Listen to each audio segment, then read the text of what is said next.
found it in spades in the Philippines and other Asian countries. What's the common thread? They stayed within the playbook and the framework, and they get results. They have very low divorce rates, they have very high marital rates, and they enjoy and they love family, and family is at the forefront.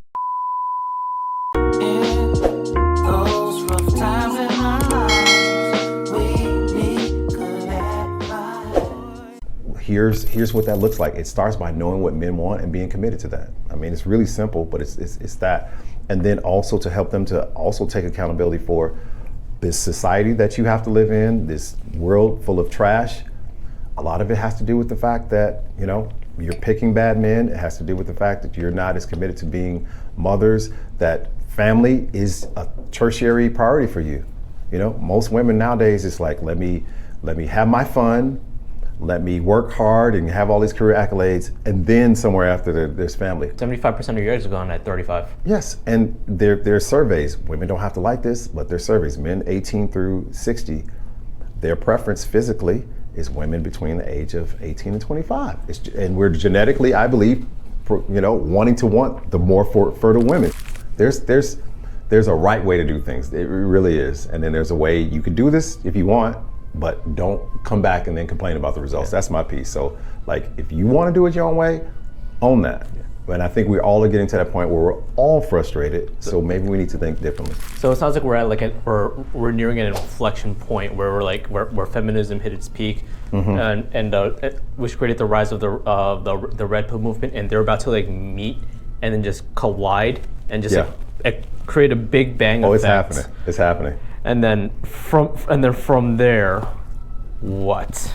Well, I think there's still stages. So like one thing we're seeing some impact, because now we're not there yet. We're not there yet. We've got another. And what is there? Year. Right, there's going to be manifestations. So there's market correction. So I like to look at the dating scene as like any economic market, right? It's a free market system. And so now women are experiencing this awakening of men where they're like, okay, I'd rather just be by myself. And unfortunately, because of things like pornography and other things, right, and strip club, right, they're like, they have AI girlfriends now.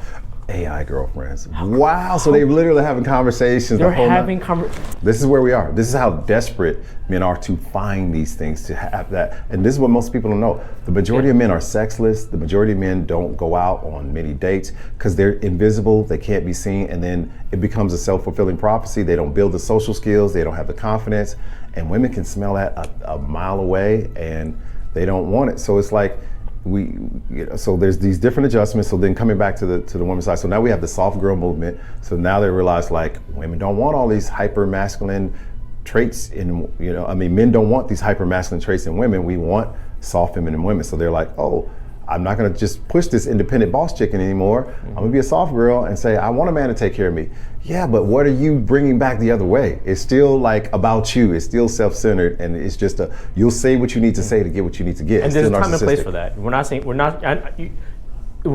to not do that. There's a time be genuine and authentic with it though, and also add be what men want all the way, not just what we want to hear, but be the opposite side, and the reciprocal side is what I should say, and don't just try to take the part that'll still get you what you want, which is the money from men, but you're still not willing to be what we want, all the way. You just put a new cover on it, like, oh, okay, this is what you want to hear? So that's kind of where we are a little bit. There are some women who are waking up, but this is coming back full circle to our conversation. It's so far out of whack in the US.